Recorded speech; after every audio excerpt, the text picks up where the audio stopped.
Hi, my name is Steve Stein, and today I'm going to be showing you a really cool lick that you can use in your soloing. It's relatively easy to play, and it sounds super impressive, so check this out. So here we go.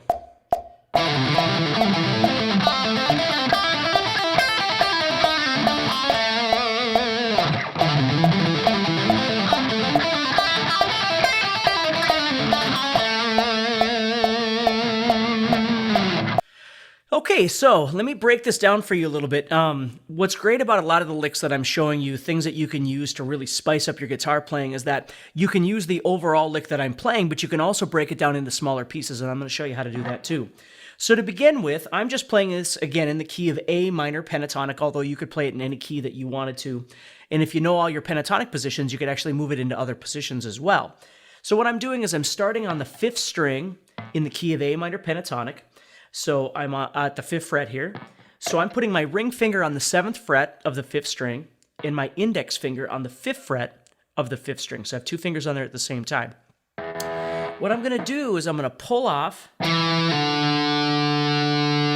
Okay, so I'm going from the 7 to the 5 as a pull off.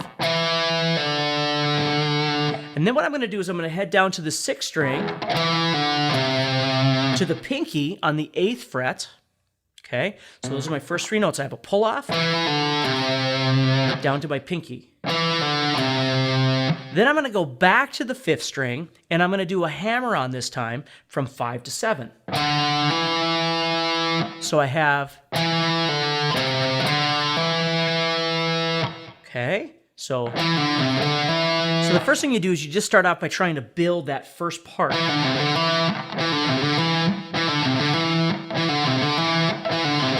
Now, if you notice my picking, what I'm doing at this point is I'm picking the first note down because it would make sense since I'm starting the lick. And then the next big thing is that I'm picking this 8 down, and then I'm picking the next 5 down again.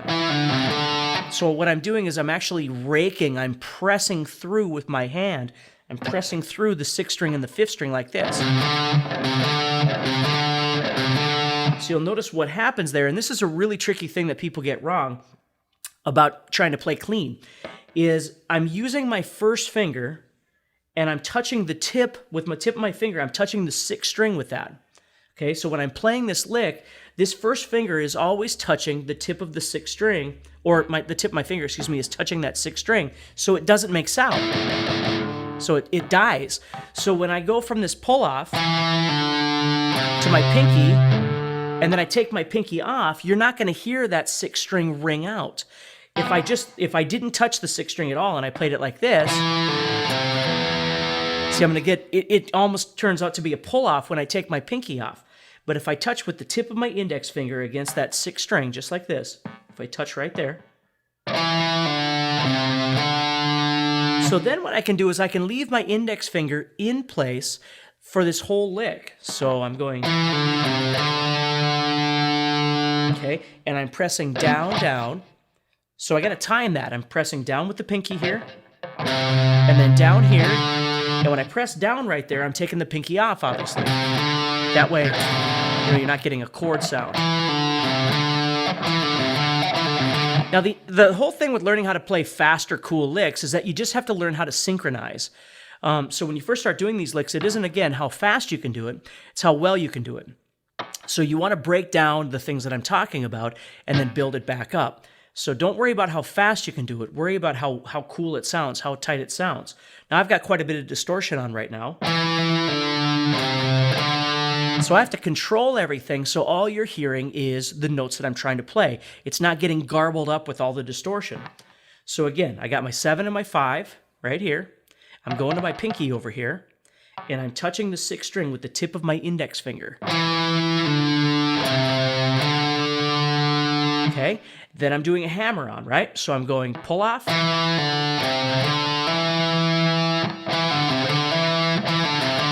You'll notice my first finger stays there the whole time. I'm pressing down with my pick. Let's show you my pick here. So I'm going down, down, down, and then I'm doing the hammer on right there. Okay, so let's finish off this first little pattern. So next I'm going to be going to the 4th string to my index finger. okay, at the 5th fret of the 4th string. Now again, when I play, I'm always touching the string above me with the tip of my index finger. Always. Unless for some reason I need that string to ring out, I'm always touching it. So in this situation, I'm doing the same thing. So I'm touching with the tip of my index finger. I'm touching that 5th string. I'm pressing on the 4th string, obviously. Okay, and I did that as a down strum as well. So at this point, everything is a down. I have a single down, 2 downs in a row like I'm strumming, a hammer on, of course, and then another down.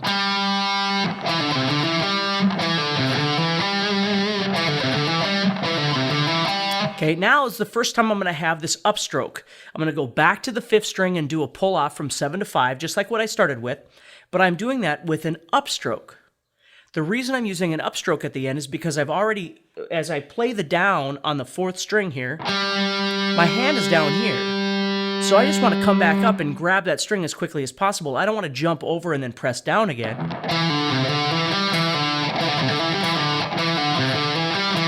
See, so let me play it nice and slow. You watch my picking hand for right now.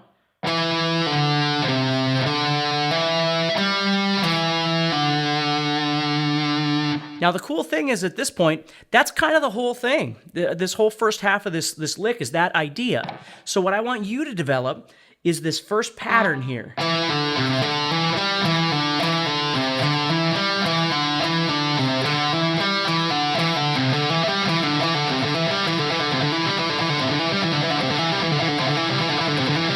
Now, that in itself sounds really cool. So that's what I want you to understand about these licks is, you know, as you start learning different things, don't be afraid of breaking things down. You don't have to play the entire sequence. You might be jamming and you come down off something, and then you move into something else from there, you know what I mean? So it's a really cool little effective thing to practice. So we've got... Okay?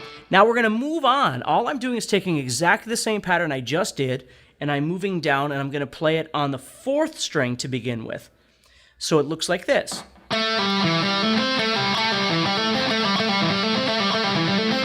Now the only thing that's changing about this pattern is, when I do my pull-off, I'm still touching, again with the tip of my index finger. When I do this pull-off, and I go to the 5th string, I'm not going to the 8th fret with my pinky, obviously. I'm going to the 7th fret with my ring finger because I'm playing pentatonic. So what I want you to be really aware of when you're watching me play is that I'm thinking about the pentatonic shape. And I'm just applying this to the shape as I move up.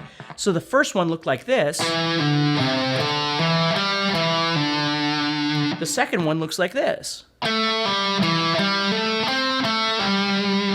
Exactly the same shape, though, other than the fact that I'm changing the pinky of the 8th fret of the 5th string, because I wouldn't need that, to the 3rd finger of the 7th fret of the 5th string to keep it pentatonic.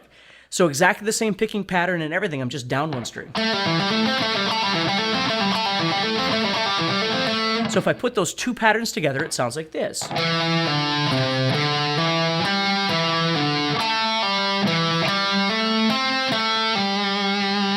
Okay, now what I'm going to do is I'm just going to bop back and forth between those two so you can hear this a little bit, okay?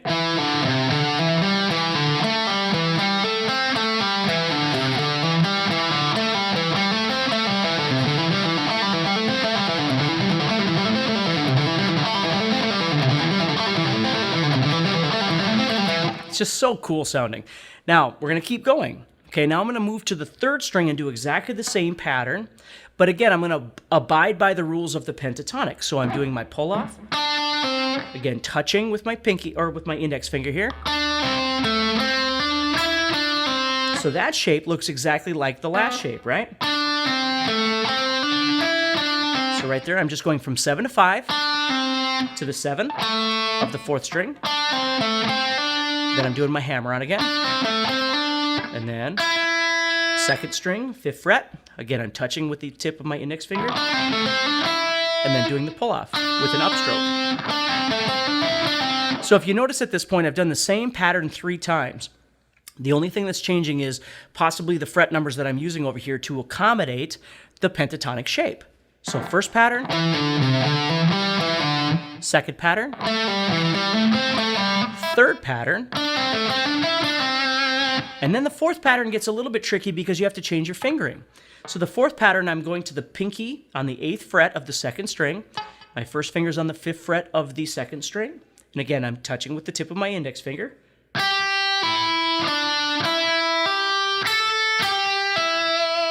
So really, the only thing that's changing there is I got to use my pinky on the 2nd string to abide by the rules of the pentatonic.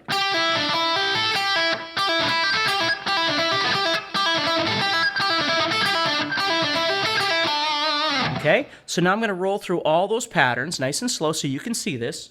So there's number 1. Number 2. Number 3, and finally, number 4. Now, obviously, I have to get comfortable with the changes that's happening with my left hand, but once I get that, the big thing is your right hand. And the number one thing that a lot of people do wrong when they're learning how to do these sorts of things is that they focus so much on their left hand that they don't really think about the fact that they need this repetition with the right hand. You need to pick it the same way every time. Now, you might decide that there's a better way for you to pick it, and if there is, by all means do it. Remember, what we're looking for is efficiency and comfortability. So that's why I pick it the way I do, is whenever I'm down below the guitar like this and I need to pick something, I always come up. If I'm up above the guitar and I need to pick something, I go down. Okay? So that's kind of the way it works. Now, if I have time in between, like a pull-off or a hammer-on, I might change that because I have time to organize. But if I don't have time, then that's why I use the picking patterns that I do. So again, as I roll through this, I'm doing downs every time except for when I have to come back up to the string above me, I do an upstroke. So here's the whole thing.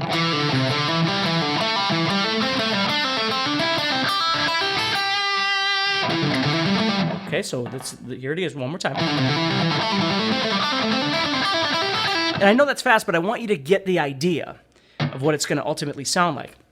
Now, another cool little technique that you can add on to make this sound even more interesting is I can use a subtle amount of palm muting, just a little bit of palm muting, to make all of these legato things, these hammer-ons and pull-offs, almost sound like I'm picking everything. So instead of getting this, if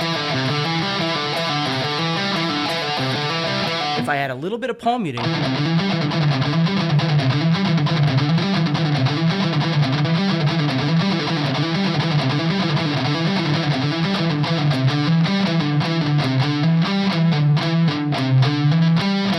see? So I'm just adding some palm muting, doing exactly the same thing. So now if I run through that pattern again, or the sequence again,